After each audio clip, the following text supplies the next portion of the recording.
ده عودة إلى حرب الاستنزاف. هنتكلم في مع الحته الخاصه مع 17 وحده اللي قلت لك عليهم يبعدوا. أيوه.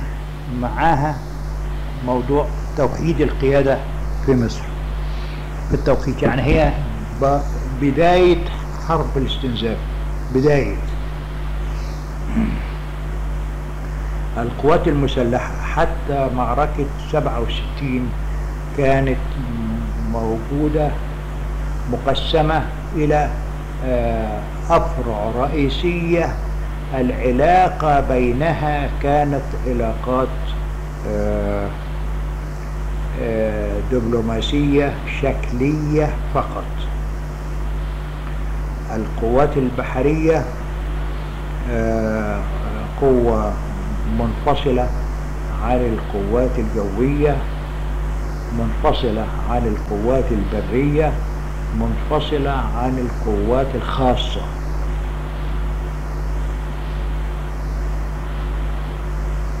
ولا يمكن قوات بهذا الشكل يمكنها أن تكسب المعركة في يوم من الأيام، إذ أن المعركة ليست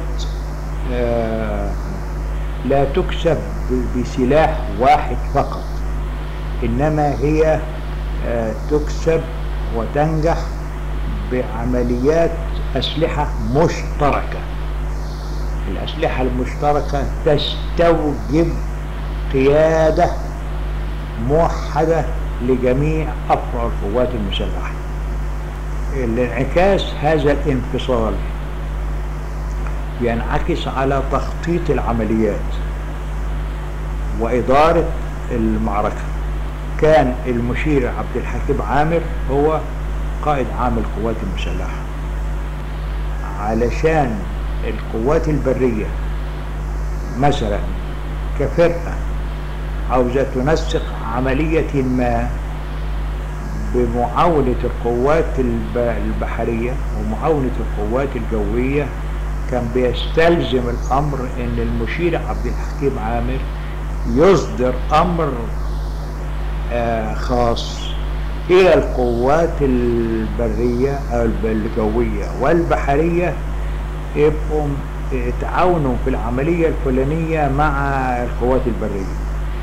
ما هياش اوتوماتيكي التشكيل له حاجة تعاونه من القوات الجوية والقوات البحرية مع هذا التشكيل البري، لا، كانت المسألة لازم تنسق من فوق عن طريق المشير. إن القوات البرية هي السائدة يعني هي الأكثر، هي الأكبر، هي اللي عليها حمل الأساسي في المعركة. رجل المشاة هو آخر واحد يكسب المعركة في النهاية، لأن هو اللي ماسك الأرض وهو اللي بيحتل وهو اللي بيهاجم كذا وكذا. بدليل إيه؟ إن حتى من ناحية التسويات في القيادات، فمثلا المشير عبد الحكيم عامر واخد رتبة مشير فهو أكبر واحد موجود. اللي بعديه قائد عام رئيس أركان كان الفريق علي عامر، لما المفروض إن هو رجل الثاني.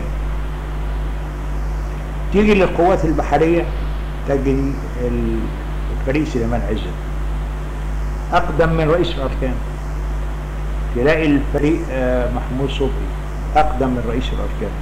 ورئيس الأركان اللي المفروض يدي الأوامر هي الصادرة من المشير عبد الحكيم عامر إلى الأفرع كلها، كان بتبقى هناك حساسيات في إن هو مش الأقدم، والأقدمية كانت موضوع محترم قبل ذلك. القوات المسلحة المصرية ما انصهرتش الانصهار الميداني في التاريخ بالشكل اللي بيها يكون المركز هو صاحب الكلمة، الكرسي هو الفعال، هو المؤثر، مش الشخص، الوظيفة. الموضوع ده كان مخلي القوات المسلحة متفرقة عن بعضها. تحتاج المسألة إلى توحيد القيادة. بمعنى إيه؟ اتعينت قائد عام القوات المسلحة، واخترنا رئيس الأركان عشان ما خليش تفرقة ما بين القائد العام ورئيس الأركان. قلت ده النائب بتاع القائد العام، وأركانات حرب أو المكتب بتاع القائد العام هو المكتب بتاع رئيس الأركان. يعني مفيش مديرين تحتينا، واحد ينفصل بالرئيس الأركان وواحد ينفصل بالقائد. لا، ما دام القائد بيغيب يبقى اللي بعديه هو رئيس الأركان، فبالتالي المكتب بتاع الاثنين يكون واحد. ادي اول خطوه. الخطوه الثانيه، القياده مش القائد العام ولا رئيس الاركان، القياده هيئه. الهيئه دي فيها هيئه عمليات، هيئه امداد التموين، هيئه تنظيم، هيئه تسليح، هيئه شؤون ضباط، ادارات، كذا كذا، حاجه ضغط، جهاز كبير هو اللي بيقود القوات المسلحه وليس الفرد. الهيئة دي لابد أن يكون فيها عنصر بري، عنصر بحري، عنصر جوي، عنصر صاعقة، عنصر إداري، متمثل في كل فرع، كل هيئة من هذه الهيئات. أصبحت هناك صعوبة كبيرة جدا في انتقاء الناس وقعدتهم جنب بعضهم في هيئة واحدة يمثلوا هيئة عمليات. الخطة اللي تطلع خطة للقوات المسلحة قبل ما تطلع خطة القوات الجوية، قبل ما تطلع خطة البحرية. خطة القوات المسلحة تطلع الأول ويقتبس منها خطة البحرية وخطة الجوية. عشان تطلع الكبيرة بتاع خطة القوات المسلحة اللي بيشترك في وضعها لابد أن يكون عقلية برية، عقلية طيران، عقلية دفاع جوي، عقلية بحرية. مش ممكن واحد لوحده يحط خطة قوات مسلحة. عشان نعمل هذا العمل دخل اللبس الأبيض، دخل الطيران، ودخل البحرية، ودخل الأجهزة الإدارية في قلب جهاز القوات المسلحة لأول مرة في التاريخ. أول مرة في تاريخ الجيش المصري. كانت عملية صعبة من ناحية الانسجام الفكري والوحدة الفكرية اللي تتم في القوات المسلحة وتمثل جميع الأجهزة بتاعتها، جميع الأفراد بتاعتها، لدرجة إن التريقة كانت موجودة تمثل بالأمثلة. جاي واحد من التنظيم والإدارة بيسألني كبير وبيقول لي ايه، لقيت في الكشوفات بتاعة الطيران حاجة اسمها سو 7، ايه هي دي؟ قلت له مفيش جنبك حد من الطيران؟ قال لي لا بالصدفة، ولا في مكتب اخر بتاع. طلعت سوخوي 7، بيختصروها في الكتابة ويقولوا سو 7. ما هو الراجل اللي موجود في قمة التنظيم والإدارة مش عارف سو 7 دي ايه. قلت والله لا يمكن نحارب بالشكل ده ابدا، يعني قبل كده حاربنا 67. فجت مجهود كبير في خلق حاجة اسمها توحيد القيادة العسكرية في مصر لأول مرة. ده اللي كان وضع صدور قانون أيوة القيادة والسيطرة. أيوة، عقبها شيء ثبت هذا الكلام على الواقع وله سند في التشريع بتاع الدولة في تطليع القانون رقم 4 سنة 68. وده سيادتك بقى ليه اتأخر سنة تقريبا؟ يعني رغم ان نفس 67 كان احد الاسباب الرئيسية ايوه هو انعدام القيادة والسيطرة. صح، في الإجابة. الإجابة موجودة. عفوا، ان لما صدر بعنوان منشدة كده اصدار قانون القيادة بدا كده انقلاب داخل القوات المسلحة. ليه احنا كرأي عام ما نفهمش المسائل دي؟ وبعدين اختصاصات القائد العام لأول مرة وطبعا تواكب مع ان كان في وزير حربيه ثم اتشال وزير الحربيه بقى القائد العام هو وزير الحربيه. فلينا كرأي عام من بره فجأة كده قانون القيادة والسيطرة يصحح ما كان قائما، واللي كان قائم ده قائم من سنة وأدى لنكسة ضخمة. أيوة. طب اتأجل ليه ده كله؟ صحيح. ليك حق في هذا السؤال. سبب التأخير هو عدم وجود المفهوم المشترك في أذهان القادة العسكريين بمختلف أفرحهم في كلمة التوحيد. نمرة 2 اللي هيصدق ما كانش مستوعب الفكرة في ان كلمة القائد الاعلى للقوات المسلحة الرئيس جمال عبد الناصر كان واخد الاسم دون اللي بيقولوا عليه دون التشخيص، دون تحديد لكل من الاختصاصات والمسؤوليات بالنسبة للقوات المسلحة. هو رئيس الجمهورية، ما بتكلمش رئيس الجمهورية، بتكلم القائد الأعلى للقوات المسلحة. بدينا بيه واجباته، مسؤولياته، اختصاصاته. وراه له مجلس اسمه مجلس الدفاع الوطني، له بتاعه. وراه وزير الحربية، وله مجلس اسمه مجلس القوات المسلحة، المجلس الأعلى للقوات المسلحة. وراه رئيس الأركان نائب للوزير ملوش حاجة. وراه قائد جيش له مجلس حرب بتاعه واجباته واختصاصاته وله مجلس. انزل بعد كده من الجيش للفرقة، الفرقة لها قائد، لها قائد ومسؤوليات اختصاصات وله مجلس من داخل التشكيل بتاعه.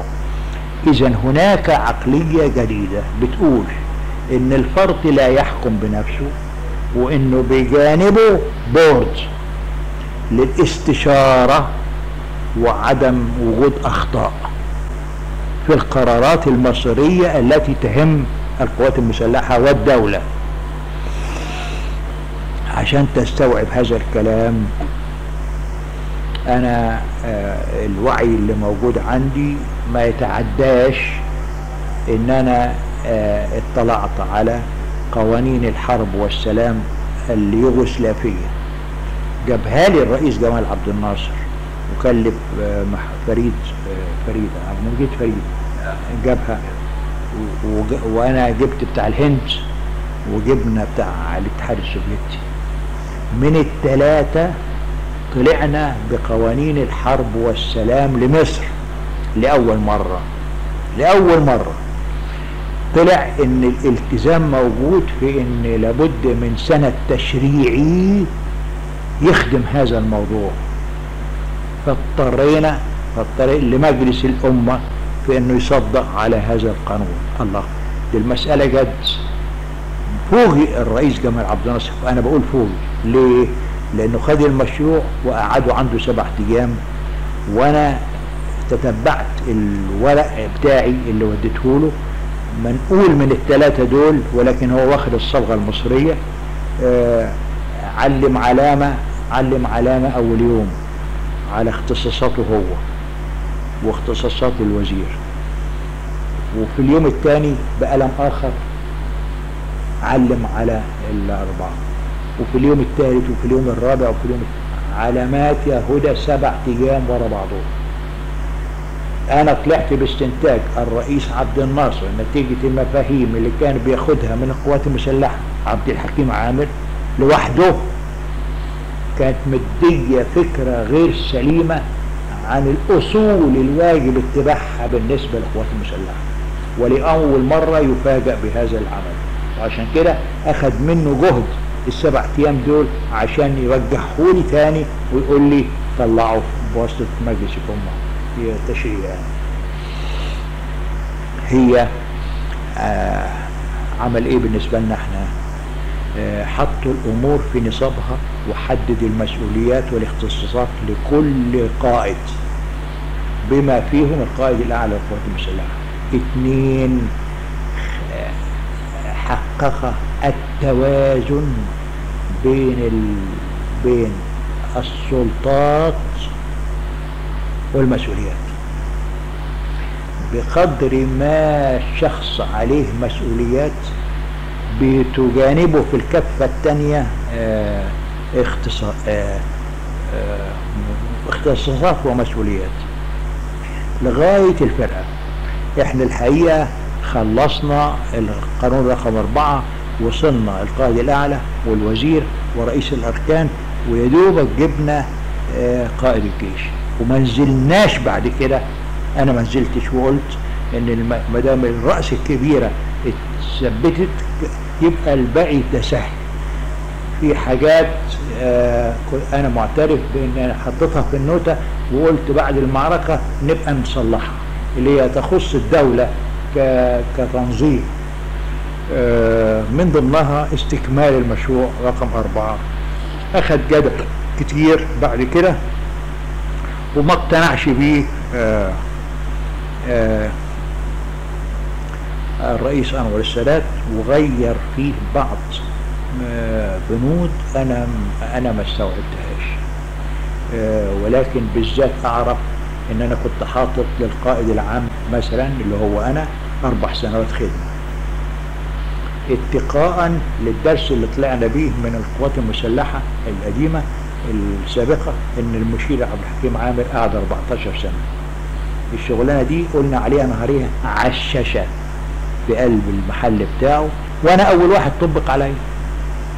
يعني سواء الرئيس جمال عبد الناصر كان هينفذ القرار القانون 30 مارس سنة 68 بشيل القيادات وناس تانيين يجوا، يا استقالتي اللي تمت قفلت على 4 سنوات. يعني أنا الوحيد اللي نفذت اللي أنا حطيته كلمة القائد ما يزيدش عن 4 سنوات.